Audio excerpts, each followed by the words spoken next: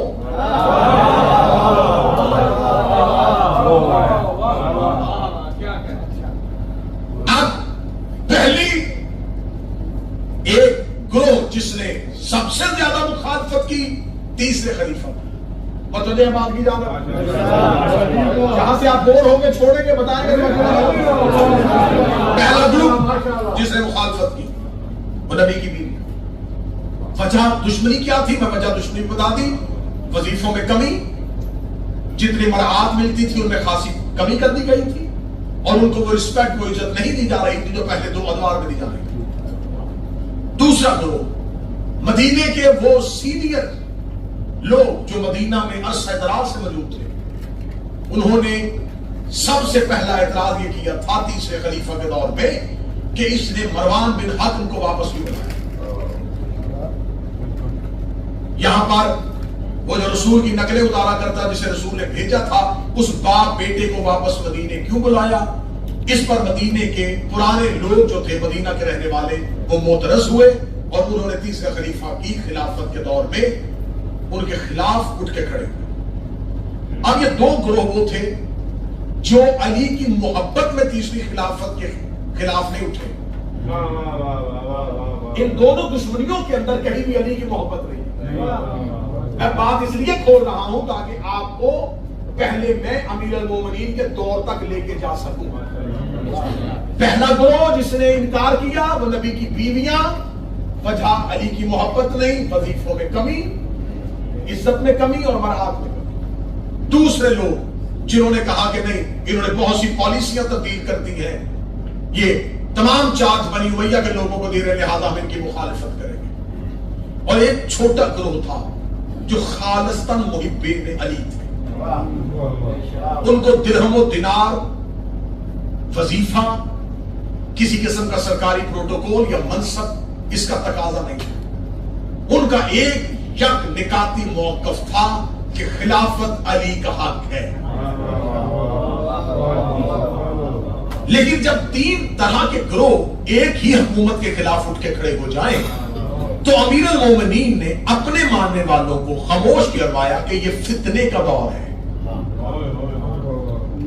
اس میں تم نے سر نہیں اٹھانا، تم خاموش ہو. ادھر سے امیر المومنین نے اپنے ماننے والے گروہ کو خاموش کیا تو رسول کی بیویاں جو ہے وہ مدینہ چھوڑ کے بصرہ چلی گئی. مدینہ چھوڑ دیا نبی کی دو بیویوں نے، اور انہوں نے جا کے بصرہ میں مستقل سکونت اختیار کر لی کہ جب تک یہ تیسرا خلیفہ ہے ہم مدینے میں نہیں رہیں گے. بلکہ مسلم، مشکات اور سنن اہل سنت کی کتابوں کے ریفرنس کے ساتھ میں جملہ کہنے لگا ہوں کہ نبی کی ایک بیوی مدینہ سے جاتی ہوئی تیسرے خلیفہ کو یہ جملہ کہہ کے گئی تھی کہ اس یہودی نسل کو کوئی قتل کرے. مدینہ میں ایک یہودی تھا جس کا نام ناصر تھا، اس کے چہرے پہ بدنما دھبے تھے، اس کے بدنما چہرے کی وجہ سے لوگ اس یہودی سے نفرت کرتے تھے. نبی کی اس بیوی نے اس یہودی کے ساتھ تیسرے خلیفہ کو تشریف دی. صحابی کو گالیاں ہم نے نہیں نکالی،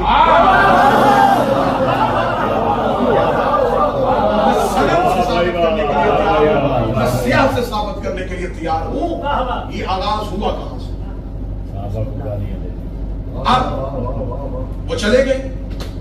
جب انہوں نے مدینہ چھوڑ دیا اور مستقل سکونت جو ہے وہ جا کے اختیار کر لی، تو اب ایک گروہ جو تھا وہ آیا اور انہوں نے آ کے سب سے پہلا اعتراض کیا خلافت کے پاس جا کے، خلیفہ وقت کے پاس جا کے، عثمان بن عفان کے پاس جا کے کہ دیکھو تم نے مصر جو ہے وہ بھی اپنے چچا زاد بھائی کو دے دیا ہے، یمن بھی تو نے دے دیا ہے، اپنے ماموں زاد کو کوئی عبداللہ ابن عامر کو دے دیا ہے، کوئی عبداللہ ابن سرح کو دے دیا ہے، لہذا ان سے یہ اہم منصب واپس لیے جائیں. وہی گروپ خلیفہ کے پاس احتجاج کر کے علی کے دروازے پہ ہے. ان کا یعنی آپ اس بات پہ ہمارا ساتھ دیں کہ جو اہم اسلامی ملک ہے ان میں سے یہ اپنے گورنر ہٹائے بنی امیہ کے خاندان. امیر المومنین ان کے ساتھ گئے اور عثمان کے دربار میں جا کے امیر المومنین نے کہا یہ مسلمانوں کا گروہ تم سے احتجاج کر رہا ہے، بتاؤ اس کے لیے کیا کرنا ہے؟ اس نے کہا اخی رسول آپ آ گئے، میں آپ کے آنے کا احترام کروں گا، میں ابھی ان کو ان کے عہدوں سے معزول کرتا ہوں، میں پہلے مصر کا گورنر واپس لیتا ہوں۔ اس نے وہیں بیٹھے بیٹھے مولا امیر المومنین کے وہیں کھڑے اس نے ایک سرکاری حکم لکھا، سرکاری حکم لکھ کر کے وہی مولا علی کے کھڑے ہوئے کاسد کو دیا، جاؤ فوراً اور مصر جاؤ اور اس سے کہو کہ اسے عہدے سے معزول کیا تھا۔ امیر المومنین گھر آئے، امیر المومنین آتے محمد بن ابی بکر کو بلایا۔ امیر المومنین نے فرمایا محمد جلدی کر، ایک لشکر تیار کر اور فوراً مدینہ چھوڑ، مصر کی جانب جا، جو ہی اس کو عہدے سے معزول کرے، مصر کی حاکمیت اور مصر کی گورنری اب سنبھال۔ لیکن مولا امیر المومنین نے کہا کہ جب تو مدینہ سے باہر نکلے تو محمد ایک بات کا خیال رکھنا، رات کو سفر نہیں کرنا۔ اب حکم امام تھا کہ رات کو سفر نہیں کرنا۔ اور مولا علی نے محمد بن ابی بکر کو جب مدینے سے الوداع کیا تو شام ہو گئی، اب شام کے وقت مدینے سے رخصت کیا، ابھی مدینے سے چند تھوڑے میل کے فاصلے پہ گئے تھے، رات ہو گئی۔ جب رات ہوئی تو محمد بن ابی بکر نے اپنے ساتھیوں سے کہا کہ گھوڑوں سے سامان اتارو، یہاں پر پڑاؤ کرتے۔ انہوں نے کہا محمد ابھی پڑاؤ، ابھی تو سفر شروع ہوا ہے، ابھی سفر کیا ہی کیا ہے۔ اس کا بات سفر کی نہیں، بات حکم امام ہے۔ امام کا حکم ہے کہ رات کو سفر نہیں کرنا تو اب حرام ہے۔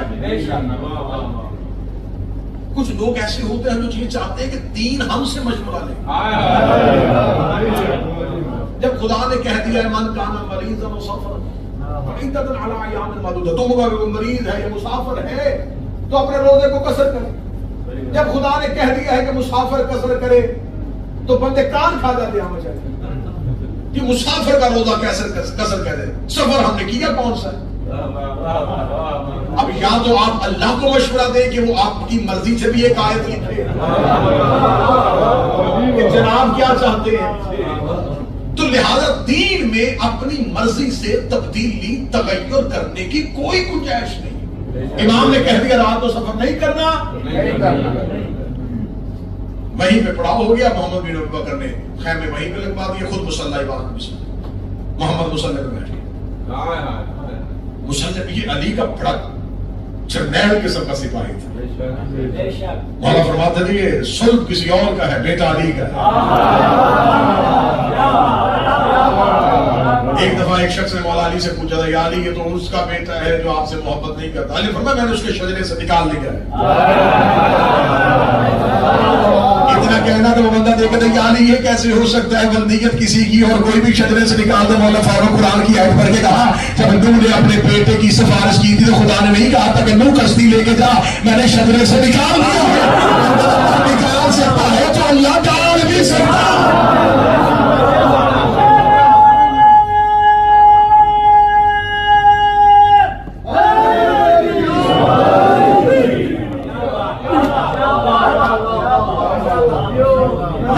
کوئی بندہ سید ہو کے امین ولی اللہ کا انکار نہ کرے۔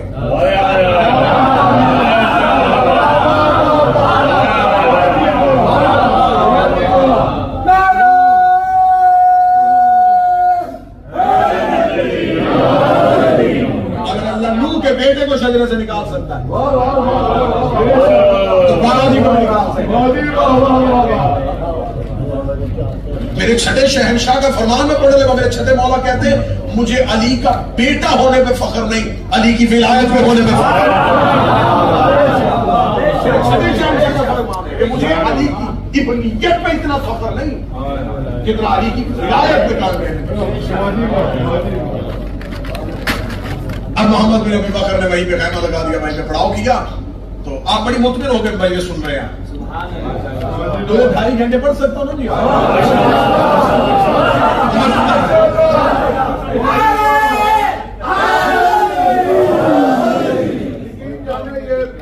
مولا حسین عزت جب محمد بن ابی بکر نے وہاں پڑاؤ کیا اور اب محمد بن ابی بکر تسبیح کر رہے، یہ کان میں گھوڑے کے بھاگنے کی آواز آئی۔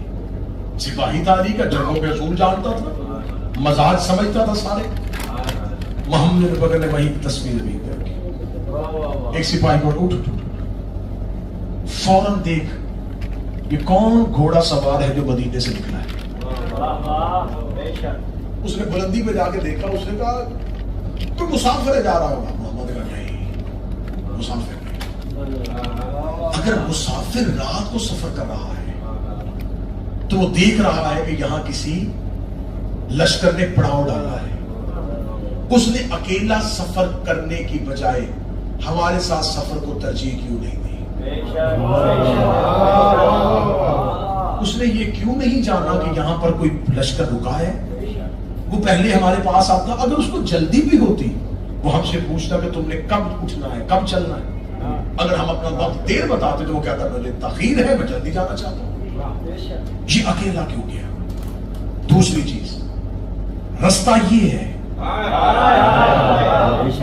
یہ ادھر سے کیوں جا رہا ہے؟ تیسری چیز, ابھی یہ مدینے سے نکلا ہے, یہ گھوڑا دوڑا کیوں رہا ہے؟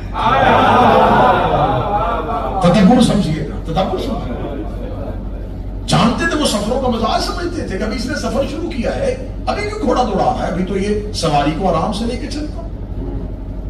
اس کا گھوڑا سر پر دوڑانا, رستے کو بدلنا, ہم سے بچ کے چلنا, یہ تینوں چیزیں بتا رہی ہیں بندہ مشکوک ہے. فوراً گھوڑوں پہ ذکر رکھو, گرفتار کر کے لاؤ اسے.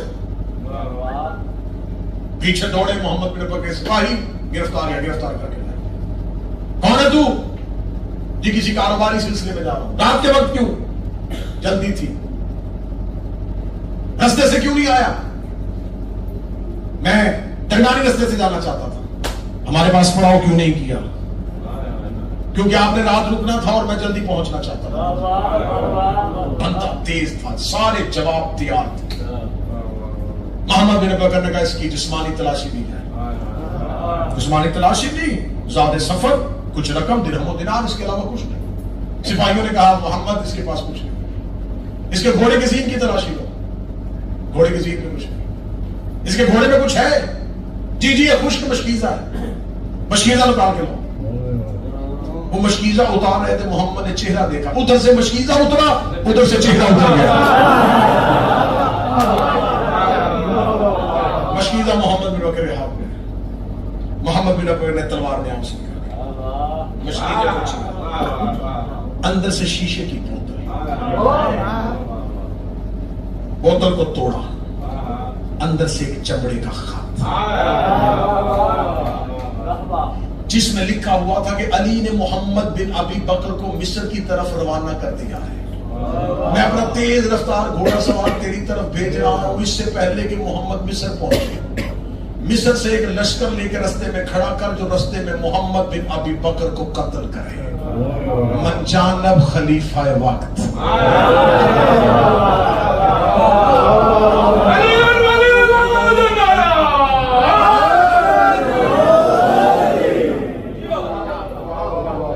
محمد نے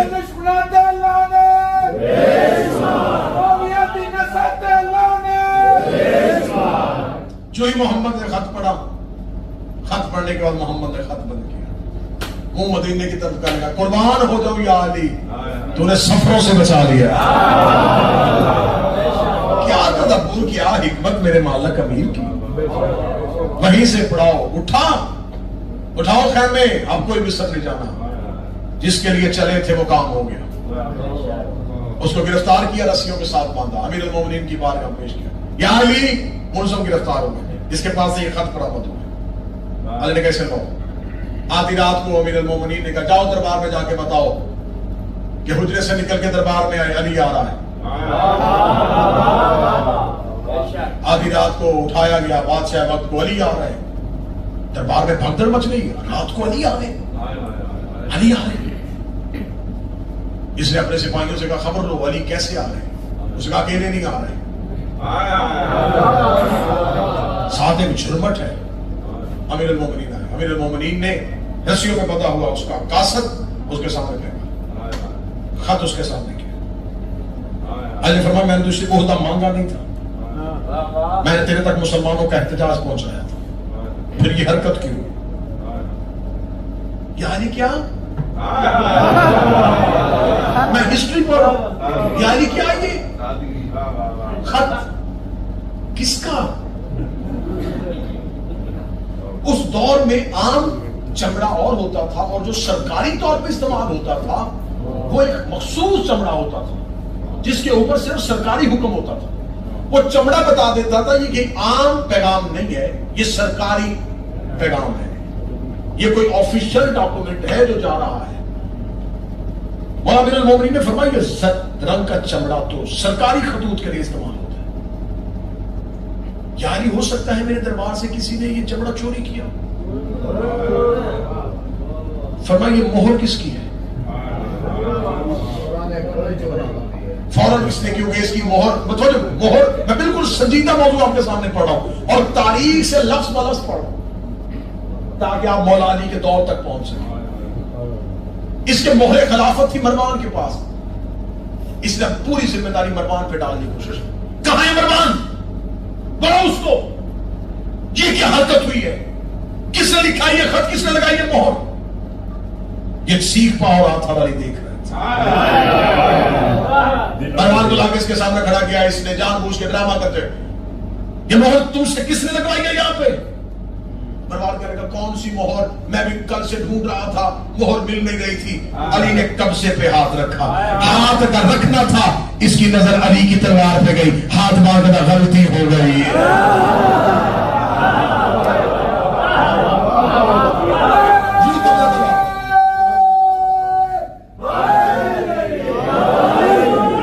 امیر المومنین نے کہا فیصلہ بھی نہیں، آدھی رات ہے، صرف اقرار جرم اور اعتراف جرم کے لیے آیا تھا، فیصلہ صبح مسجد میں ہوگا۔ دن کی روشنی ہونے دے، مدینے والوں کو جاگنے دے، جس نے تمہیں بٹھایا ہے انہیں اٹھنے دے۔ آج یہ جملہ آپ سمجھ رہے تھے، جنہوں نے تمہیں بٹھایا ہے انہیں اٹھنے دے۔ کل دن کی روشنی میں فیصلہ ہوگا کہ اب تیرے ساتھ کیا سلوک کیا جائے۔ یا علی میں ابھی دوسرا خط لکھتا ہوں، میں ابھی کا بھی محمد بن ابی بکر کو مصر کا حاکم بناتا ہوں۔ یا علی مجھے رسوا نہ کیجیے، یا علی لوگ مجھ پہ اعتماد کرنا شروع کریں گے، یا علی اگر آپ نہ بچائیں گے مدینہ میرا پہلے بڑا دشمن ہے۔ اب لوگ یہ کہتے ہیں کہ بھائی کیوں بچاتے تھے علی؟ شیعہ لوگ سوال کرتے کیوں بچاتے تھے علی؟ جب اس دربار میں سوالوں کے جواب بھی بتا دیتے تھے، مشکلوں سے ان کو نجات بھی دے دیتے تھے، کیوں بچاتے تھے؟ کاش تم علی کو سمجھو۔ اب میں تمہیں اس کی ایک ہی مثال دیتا ہوں، اللہ سے پوچھو کہ کافر پیدا کیوں کرتا ہے؟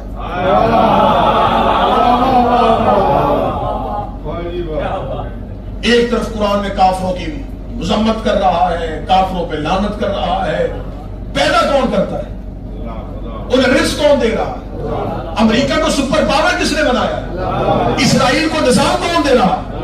آج پوری دنیا میں یہ نظام، اس کا مطلب ہے کہ معاذ اللہ کیا خدا یہ چاہتا ہے کہ کفر کا نظام قائم ہو جائے؟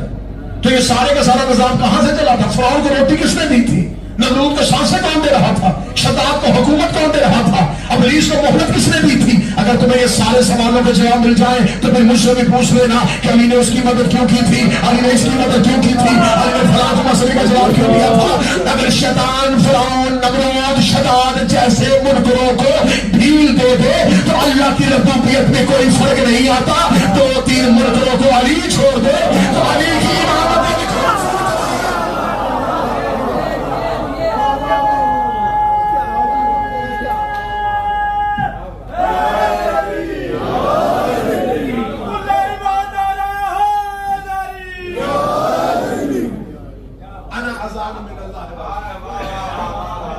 ذہن میں رکھنی ہے، میں نتیجہ لے کے آنے لگا ہوں۔ بس صبح کی روشنی میں بات مدینے میں پھیل گئی۔ ایک گروپ جو تیار تھا کہ کوئی بہانہ ملے، جب انہیں خبر ہوئی کہ اس نے محمد بن ابی بکر کے قتل کا منصوبہ بھی بنا لیا تھا اور یہ مسلمانوں میں فتنہ بھی چاہتا تھا، انہوں نے جا کے اس کے گھر کا گھیراؤ کر دیا۔ جب اس کے گھر کا گھیراؤ ہوا تو اب اس نے ایک پیغام پر ایک قاصد علی کی طرف بھیجا، یا علی میری مدد کو آئیے۔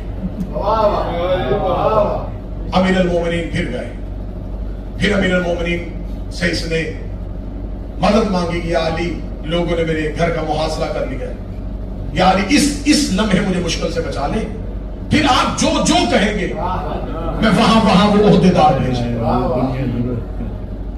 امیر المومنین باہر گئے، اور جو باہر گھیرا رکھے ہوئے تھے وہ علی والے نہیں تھے، یہ ذہن میں رکھیے، وہ علی سے محبت کے دعوے دار نہیں تھے، وہ بس اسے خلیفہ نہیں دیکھنا چاہتے۔ امیر المومنین باہر گئے، فرمایا کیونکہ ہم ہیں مدینے کے وارث، ہم ہیں ریاست مدینہ کے مالک، جس اسلام کو تم نے اپنے زبانوں میں جاری کیا ہے اس کے بانی ہم ہیں، اسلام کا نام بدنام نہ کرو، مدینے کی عزت کو پامال نہ کرو، تمہارا مطالبہ کیا ہے؟ یعنی ہمارا پہلے بھی مطالبہ یہی تھا، یہ ان کو عہدوں سے معزول کیوں نہیں کرتا؟ اللہ نے فرمایا اس نے مہلت دی ہے کہ مجھے 3 دن کی مہلت دو، میں ان کو عہدوں سے معزول کر دوں۔ انہوں نے کہا یا علی ہم اس کی بات نہیں مانیں گے، آپ ضمانت دیں۔ ہسٹری پڑھ رہا ہوں، اور یہ ہسٹری شیعہ نہیں پڑھ رہا، ابن خلدون سے لے کے شبلی نعمانی تک، شبلی نعمانی سے لے کے سلیمان ندوی تک، یہ تمام تواریخ نے بالکل بعینہین واقعات کو ایسے ہی لکھا، یا علی ضمانت آپ دیں گے۔ اللہ نے فرمایا 3 دن تک کی میری ضمانت، 3 دن کے اندر اگر یہ ان کو ان کے عہدوں سے معزول نہ کرے پھر جو فیصلہ عوام کرنا چاہے کرے گی۔ امیر المومنین گھر آ گئے، پہلا دن گزر گیا، اس نے دوسرے دن شام خط لکھا کہ علی نے میرے لیے 3 دن کی مہلت مانگی ہے اور مجھ سے عہدوں کی معزولی چاہتے ہیں مدینے کے لوگ، کوشش کرو جتنی جلدی ہو سکے شام سے لشکر مدینے بھیجو تاکہ مجھے علی کی مدد کی ضرورت نہ پڑے اور شام کے سپاہی میرا تحفظ کرے۔ وہ قاصد بھی پکڑا گیا، فیصلہ پھر مولا علی کے پاس آ گیا، مولا علی آیا، مولا فرمایا اب نہیں، اب جو علی آئے تو اب تاریخیں کہتی ہے مولا بڑے جلال میں تھے، ابا زمین پہ خط کر رہے تھے۔ علی فرمایا کیا سمجھایا تو نے علی کو؟ میں بار بار تیری جان کا تحفظ دے رہا ہوں لوگوں سے، تو بار بار اسلام اور مسلمانوں سے دھوکہ کر رہا ہے۔ اب اس کے بعد علی نہ تیری حفاظت نہ تیری ضمانت۔ مولا امیر المومنین گھر کی طرف پلٹے، لوگوں کو پتا چل گیا کہ اب علی اس کی کوئی ضمانت اور کوئی حفاظت کریں۔ علی چاہتے تھے مدینے میں بھگدڑ نہ بچے۔ یہ مولا امیر المومنین کا یہ ساتھ دینا اس سے محبت نہیں، اسلام سے مخلص پن تھا۔ ان کا کیا ہے اسلام میں؟ نقصان تو اسلام کا ہو۔ لہذا امیر المومنین نے کہا نہیں، اب کسی قسم کی کوئی گارنٹی نہیں، کوئی حفاظت نہیں، علی اپنے گھر کی جانب چلے۔ لوگوں نے اس کے گھر کی دیواروں کے اوپر لوگ چڑھ گئے، اس کا پانی بند ہوا، 3 دن تک پانی بند رہا۔ 30ویں دن اس نے پھر پیغام بھیجا کہ علی سے کو مدد نہ کرے، میرے کھانے اور پانی کا بندوبست کر۔ یہ ہے امیر المومنین، حسن کے ہاتھ میں روٹی، حسین کے ہاتھ میں پانی۔ میں فضائل پڑھ رہا ہوں، مولا نے دونوں شہزادوں کو کہا جاؤ جا کے اس کو کھانا اور پانی دو، کیونکہ اس نے علی سے مانگا ہے اور کریم سوال رد نہیں کرتا۔ اس کے محل کا محاصرہ ہو چکا تھا، بالکل لوگ کسی کو محل کی جانب جانے نہیں دے رہے تھے۔ یا پیچھے سے آواز ہے کہ کوئی آ رہا ہے، وہ کوئی نہیں، کون ہے یہ؟ انہیں کہا نہیں، خبردار کوئی دربار میں نہیں جائے گا۔ پیچھے سے کسی نے آواز ہے رستہ دو، حسنین آ رہے ہیں، حسنین کریمین۔ اس کے گھر کی دیوار کی گئی، دیوار کے اوپر پانی کا برتن اور کھانا رکھا۔ اس نے دیوار کے قریب پتھر رکھے اور پتھر پہ اوپر کھڑے ہو کے اس نے کہا حسنین پاپا سے کو آخری بار مدد کر دے۔ فرمایا نہیں، تم نے صرف کھانا اور پانی مانگا تھا، جو چیز پاپا سے مانگی تھی وہ آخری کھانا اور پانی تھا جو علی کے پاس سے گیا تھا۔ تھوڑی دیر بعد وہی محاصرین جنہوں نے محاصرہ کیا تھا انہوں نے بھرپور حملہ کیا، بھرپور حملہ کرتے ہوئے اس کو قتل کر دیا۔ اس کی بیوی نائلہ جو اس کے دفاع کے لیے اوپر آئی، اس کے ہاتھ کی انگلیاں کاٹ دی۔ آج لوگ ہم پہ الزام کرتے ہیں کہ جب بیوی کے دروازے پر حملہ ہوا تو علی نے مدد کیوں نہیں کی؟ تو علی تو 4تھے نمبر کا خلیفہ ہے، جب 3رے نمبر کے خلیفہ کے گھر پر حملہ ہوا اس کے زوجہ کی انگلیاں کٹی گئی۔ جو انگلیاں شام میں جا کے سجائی گئی تھی اور وہ کرتا نیزے پہ اٹھایا گیا تھا. اب جب تیسرے خلیفہ کا قتل ہوا اب بھگدڑ مچ گئی مدینہ میں. اب لوگ آئے علی کے دروازے پہ, یا علی اب اسلام کو بچائیے. امیر المومنین نے فرمایا نہیں, تم نے خلافت کی قمیص کو اس بدن پر پہنایا جس پہ وہ پوری نہیں تھی, لہذا اب میں تمہارے اس خلافت کو کچھ نہیں سمجھوں گا, میں تمہاری حکومت کو کچھ نہیں سمجھوں گا. آخر لوگوں کی بھیڑ, لوگوں کا رش دروازے پہ, یا علی ہم بیعت چاہتے ہیں, یا علی ہم قیامت والے رسول سے شکایت کریں گے کہ جب مسلمان بیعت چاہتے تھے علی بیعت کے لیے ہاتھ نہیں بڑھا رہے تھے. علی نے فرمایا نہیں, پھر رات کی تاریکی میں نہیں, دن کی روشنی میں فیصلہ ہوگا. صبح ہو جائیں گے علی مسجد میں جا کے علی مدینے کے سارے لوگوں سے پوچھیں گے, اگر سارا مدینہ بلا شرکت غیر میری بیعت کرنے پہ آمادہ ہوا تو پھر علی اپنی بیعت کر پائے گا. ابھی صبح کا سورج طلوع ہوا, امیر المومنین اپنے گھر سے نکلے. جب علی مسجد نبوی میں داخل ہوئے, کتابیں کہتی منظر کیا ہے, رسول والا امامہ تھا, ابو طالب والی عبا تھی, حمزے والی چادر تھی, رسول والی وہ نلے جو رسول عرش پہ پہن کے گئے تھے, انگوٹھی سلیمان کو اپنی انگوٹھی میں پہنے ہوئے حضرت امیر المومنین اپنے گھر سے نکل کے مسجد کی جانب چلے. مسجد کچا کچ بھری ہوئی تھی. آج لوگ علی کی پہلی تقریر سننے آئے تھے, آج لوگ علی کی خلافت کا پہلا دن دیکھنے کے لیے آئے تھے. امیر المومنین چلتے چلتے صفوں کو چیرتے چیرتے ممبر محمد کے قریب آئے. ممبر محمد کے 3 سینے تھے, چوتھا عرشہ تھا. رسول بیٹھا کرتے تھے عرشے پہ, اور اس سے اگلا خلیفہ بیٹھا نیچے والے سینے پہ, دوسرا خلیفہ بیٹھا دوسرے والے سینے پہ, تیسرا خلیفہ بیٹھا تیسرے والے سینے پہ. اب لوگ دیکھ رہے تھے کہ علی کہاں بیٹھ کے تقریر کرے گا. علی تو کھڑے ہو کے تقریر کرے گا, نہ علی تیسرے خلیفہ کی جگہ میں بیٹھے گا, نہ علی دوسرے خلیفہ کی جگہ میں بیٹھے گا, نہ علی پہلے خلیفہ کی جگہ میں بیٹھے گا, نہ علی مصطفیٰ کی جگہ میں بیٹھے گا. امیر المومنین کے قدم بڑھتے جا رہے تھے. جب علی ممبر کے قریب گئے, لوگوں کی سانس بند ہونا شروع ہوئی. علی کہاں بیٹھیں گے, علی کہاں بیٹھیں گے, علی کہاں بیٹھیں گے. امیر المومنین نے پہلا قدم پہلے سینے پہ رکھا, دوسرا قدم دوسرے سینے پہ رکھا, دوسرا قدم تیسرے سینے پہ رکھا. لوگوں نے ایک دوسرے کو گولیاں ماری, محمد والی جگہ پہ, محمد والی جگہ پہ, محمد والی جگہ پہ, محمد والی جگہ پہ بیٹھنے لگے ہیں. امیر المومنین نے مصطفیٰ جہاں بیٹھا کرتے تھے وہاں پاؤں رکھ کے علی اٹھ کے کھڑے ہو گئے. علی نے کھڑے ہو کے تقریر شروع کرنا چاہی, یا پیچھے سے بوڑھا اٹھا, اس نے یا علی تو نے تو محمد کی عزت کا خیال نہیں کیا. جہاں محمد بیٹھا کرتے تھے 3 خلیفوں نے وہاں بیٹھنا گوارا نہیں کیا احترام محمد میں, اور آپ پاؤں رکھ کے کھڑے ہو گئے. تو میں پہلے دن تمہیں یہی فرق سمجھانے آیا ہوں. محمد کی جگہ پر اس لیے نہیں بیٹھے, وہ اس لائق ہی نہیں تھے. میں پاؤں رکھ کے کھڑا, یہ لکڑی کا ممبر ہے, میں تو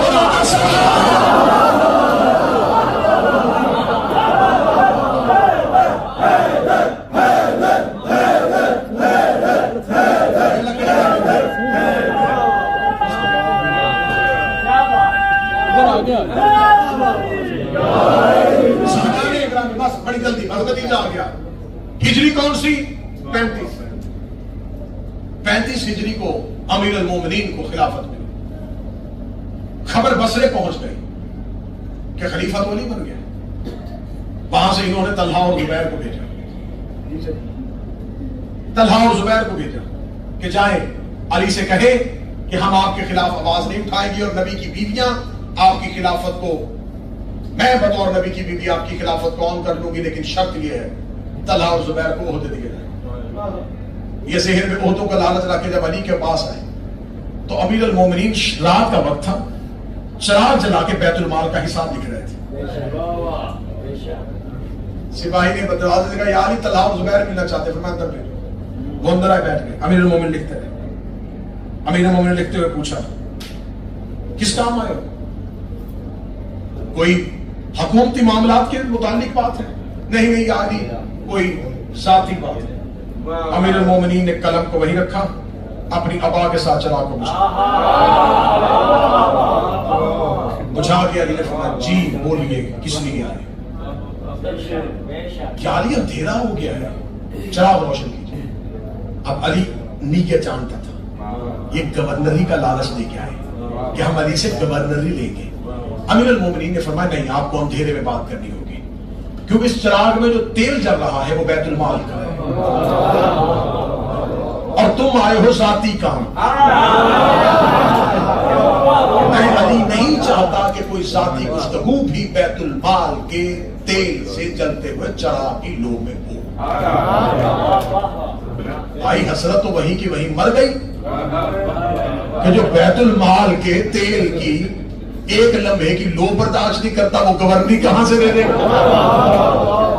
اور آپ تاریخ پڑھنے لگوا لیے فرمایا جی بولیے کس کام آئے تھے؟ بس پوچھنے کے لیے آئے تھے کہ عمرے کے لیے جا رہے ہیں، کوئی خاص احکامات ہی بتا دیجئے جو اللہ کے گھر میں جا کے کریں۔ اب جب پتہ چلا کہ بھائی کوئی لالچ نہیں ہے، علی تو کچھ بھی نہیں دینے والے، اب انہوں نے بصرہ سے خروج کیا، شام والے نے فوج دی اور پیسہ دیا، کمان کی نبی کی ایک بیوی نے اور لشکر چلا۔ امیر المومنین کو خبر ہو گئی تھی کہ اب شام کا حاکم جو ہے وہ مدینہ کو کمزور کرے گا، یہ وہ مقام تھا جہاں تک میں آپ کو لے کے آنا چاہتا تھا۔ امیر المومنین نے پھر اپنا دارالحکومت کوفہ کو بنایا، امیر المومنین نے اپنا مسکن کوفہ قرار دے دیا۔ ایک بات میں آپ کو زائرین گرامی قدر یہاں نجف فیشن میں بیٹھ کے کہہ رہا ہوں، ایک بہت مشہور غلط العام مثال ہو گئی ہے کہ کوفیوں میں وفا نہیں ہے، کوفی اچھے نہیں، بلکہ ایک اتنی مشہور ہو گئی ہے کہ کسی کو بے وفائی کا تانا دینا ہو تو لوگ اسے کہتے کوفی ہے، اور کوئی بہت برا شہر ہو تو لوگ اس کے متعلق کہتے ہیں یہ تو کوفہ ہے۔ ذہن میں رکھیے گا کوفہ علی کے شیعوں کا شہر ہے۔ دوسری بات ذہن میں رکھیے گا کوفہ تمہارے 12ویں کا دارالحکومت ہے۔ اب میں آپ کو یہ بتاؤں گا یہ جتنی باتیں تیار ہوئی یہ کب تیار ہوئی تھی، بس میں بڑی جلدی کر رہا ہوں کیونکہ تاریخ اتنی ہے کہ میں اس کو پڑھتا جا رہا ہوں اور میرے سامنے تاریخ کھلتی جا رہی ہے، مجھے سمجھ نہیں آ رہی کہ کون سا دریچہ بند کروں اور کون سا دریچہ آپ کے لیے کھولوں۔ امیر المومنین جب کوفہ آئے تو کوفہ میں 3 طرح کے گروہ تھے۔ پہلا گروہ وہ تھا جنہوں نے پہلی 3 حکومتوں کو بھی مانا تھا اور اب بطور خلیفہ علی کو بھی مان رہے تھے۔ دوسرا گروہ وہ تھا جو کوفے میں رہتے تھے جن کا مقصد کوئی بھی خلافت اور حکومت نہیں تھا، وہ جنگجو تھے، وہ لڑنے والے تھے، وہ جنگ بحثیت کاروبار کرتے تھے، جنگ ان کا شعبہ تھا، جنگ ان کا پیشہ تھا، جنگ ان کا بزنس تھا، وہ جنگوں سے کماتے تھے اور اپنے بچوں کو کھلاتے تھے۔ تیسرا گروہ تھا علی کے چاہنے۔ امیر المومنین نے کوفہ سے پہلا لشکر تیار کیا جبل کے لیے، یہ لشکر تھا 80,000 لوگوں کا، صرف 10,000 لوگ مدینے سے آئے، 70,000 کوفے تھے۔ پورا 1 سال جنگ ہوئی، 35 ہجری کو جنگ جبل، 36 کو صفین شروع ہو گئے، 37 کا درمیانی رمضان تھا جہاں پہ تحکیم کا مرحلہ آیا صفین کا، اور خوارج جو ہے انہوں نے نہروان پہ علی کو بلا لیا۔ 38 ہجری کے انتہا تک نہروان ہوتی رہی۔ 39 ہجری کو کوفہ کے مرکزی گروہوں نے اٹھ کے علی کے خلاف بغاوت کر دی۔ 40 ہجری کو علی کی شہادت۔ 35 سے لے کے 40 تک 5 سال کے دور یہ میرے مولا علی کی خلافت کی سچائی تھی۔ ہر غیر شیعہ کی آنکھوں میں آنکھیں ڈال کے میری قوم کے بچوں یہ بات کرنا، پہلی 3 خلافتوں کے دور میں کسی خلیفہ کی کسی مسلمان گروہ سے لڑائی نہیں ہوئی۔ پہلے خلیفہ کی لڑائی بنتی تھی علی کے ساتھ، علی خاموش رہے۔ جب علی نے 3 خلافتوں میں کوئی لڑائی نہیں کی اور پھر 25 سال کے بعد یہ ساری کی ساری حکومت علی کے خلاف کی اٹھ کھڑی ہوئی۔ بدر میں تو علی لڑتا اچھا لگتا ہے نا، کافروں سے لڑنا، احد میں کافروں سے، خیبر خندق میں یہودیوں سے، مباہلے میں مقابلہ عیسائیوں سے۔ جبل تو کافروں سے نہیں تھی، صفین عیسائیوں سے نہیں تھی۔ تو اب جب پہلے 3 خلفاء کے ساتھ کسی مسلمان نے جنگ نہیں کی، اکیلے علی کے ساتھ مسلمانوں نے اتنی جنگیں کیوں کی؟ تو اب دونوں میں سے ایک بات ماننی پڑے گی، یہ سارے مسلمان غلط تھے اور اکیلا علی صحیح تھا، یا پھر معاذاللہ اکیلا علی غلط تھا اور سارے مسلمان صحیح تھے؟ تم لمحے کے لیے علی کو غلط کہو گے، اسلام غلط ہو جائے گا۔ اس پہ ایک انگریز مورخ ہے کارلائل، اس نے مولا علی کا پورا دور لکھا ہے، اس کی کتاب بڑی خوبصورت ہے، کعبہ سے کوفہ تک۔ اس کا اردو ترجمہ بھی ہو چکا ہے، اس کا انگلش سے فارسی میں ٹرانسلیٹ بھی ہوا، اس کی بڑی خوبصورت کتاب ہے کعبہ سے کوفہ تک۔ اس میں اس نے جو آخری لائنیں لکھی ہیں وہ لائنیں اس نے کہا کاش مسلمان علی کو میدان جنگ میں مصروف نہ رکھتے۔ پہلے یہ یہودیوں کافروں سے لڑتا رہا، بعد میں مسلمان ہی سے لڑتے رہے۔ اس نے کہا کاش مسلمان علی کو میدان جنگ میں مصروف نہ کرتے، اسے صرف مسند علم پہ بٹھاتے، یہ بولتا مسلمان لکھتے۔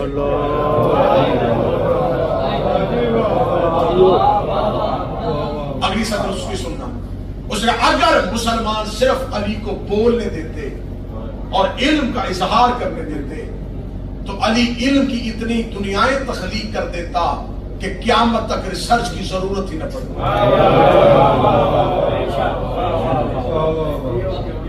جس کے لیے بساط علم بچھانی تھی، جس سے توریت انجیل اور زبور سنی تھی، اسے کبھی جبل میں، کبھی سفین میں، کبھی نہروان میں، کبھی بدر میں، کبھی خیبر میں، کبھی احد میں۔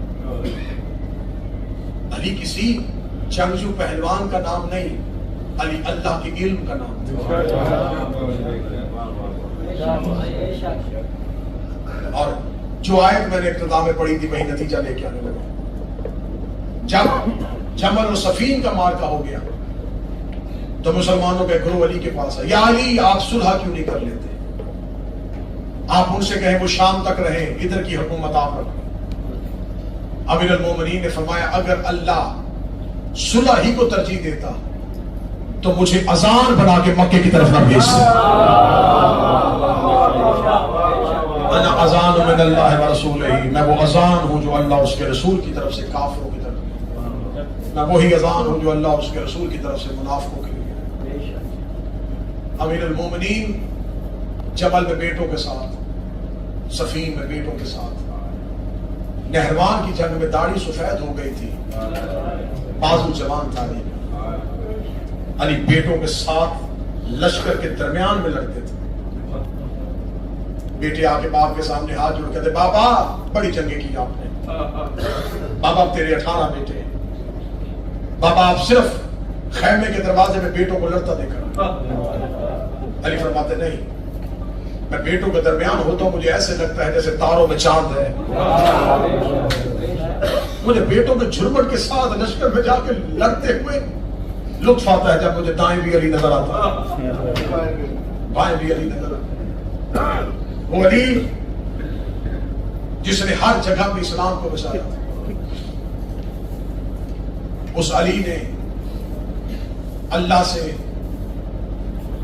اپنے حسین کے لیے ایک مددگار مانگا تھا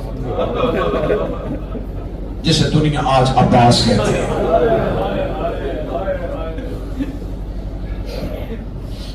بس زیادہ پڑھ گیا، تھوڑا اور پڑھوں گا، آنکھیں بھر جائیں، نجف کا مالک راضی ہو جائے، گزر گیا علی کی شہادت کا دن۔